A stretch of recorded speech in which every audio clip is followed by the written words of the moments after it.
for this pick, this is an album that, if you remember what I mentioned in a previous video when I talked about Symphony X, and I said, there's two albums on my list that were given 1.5 star out of 5 by AllMusic. Well, today this is one of those picks.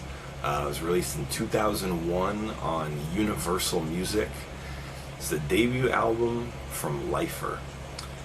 Controversial, I know. Some of you might be rolling your eyes. If you actually know this record, you might be like, yeah, this band sucks. Fuck you. This band is great, and this record's great. AllMusic critics said music you'd find in the bargain bin or some shit like that. And I disagree. I mean, it is very alternative metal sounding, new metal sounding. It's got the record scratching, drop tune guitars. But honestly, for that kind of music, I feel like this album is one of the best. Really. And that's why I have it as high on my list as I do. Even over, yes, Van Halen's debut album. Van Halen's album is great, but, I grew up with this kind of music. I didn't grow up with Van Halen. So maybe it speaks to me a little differently. But, again, it's got a lot of really cool stuff going on. Two of the members from Breaking Benjamin, at least the most famous configuration of Breaking Benjamin, their guitarist and bass player were in this band. Similar in sound to Breaking Benjamin, or I guess like Taproot or Chevelle or any of those like early 2000s alternative metal bands. Just with the added like DJ scratching gives it a little bit more maybe like Limp Bizkit sound. But in my opinion, a little bit more carefully constructed and thoughtful than Limp Bizkit. Opens up with My Room and Ugly. Ugly's a great song. Those are both really good songs. Catchy vocal melodies, buzzing guitars, very solid. Produced by Alex Lifeson, by the way. Maybe not the best production, maybe a little thin in some of the instruments here and there, but overall, I think a very good sounding record.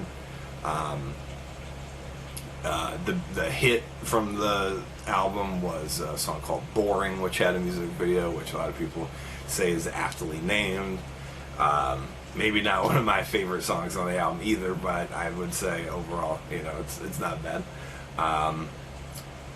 Swallow has some questionable lyrics. I can honestly say, if there's one element of this record that does kind of suck, it's the lyrics. They're not great.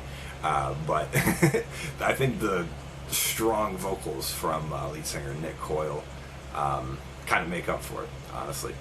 And then, No Need. Parade is a short banger that, surprisingly enough, my mom loved when I used to listen to this while I was like washing dishes or whatever on my little MP3 player. She'd be like, what is that song? And I'd be like, oh, it's this band Lifer, a song called Parade. She'd always be like, oh, that's awesome, and she'd play it at her school where she would teach students and stuff, which is funny. Also, the song New, absolute awesome, probably my favorite song on the album. Great infectious chorus, very dynamic, with the reverb drums, and the record scratching during the hook is like kind of a little weird maybe to some people, a little off-putting, but I think kind of works well. And another good example of that is the song Blurred, which has this really cool ending after these kind of weird, chords that Aaron Fink's playing on guitar. It's got this kind of cool, like, mellow ending where it just kind of fades out, and you think it's going to come back in, and it doesn't, and it kind of has this, like, rain and thunder sound effect, which is nice. And Heave is really heavy, that's definitely a cool track. Not Like You Breathless is another fan favorite. Those cool like marching drums that they add at the end with the synth work and all that. And then the closing track, Perfect, which is like a little acoustic, like kind of hidden track, if you will, at the end.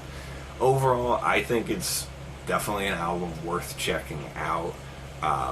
Again, maybe not the best lyrical content, but overall it's a strong album. So let me know what you think in the comments.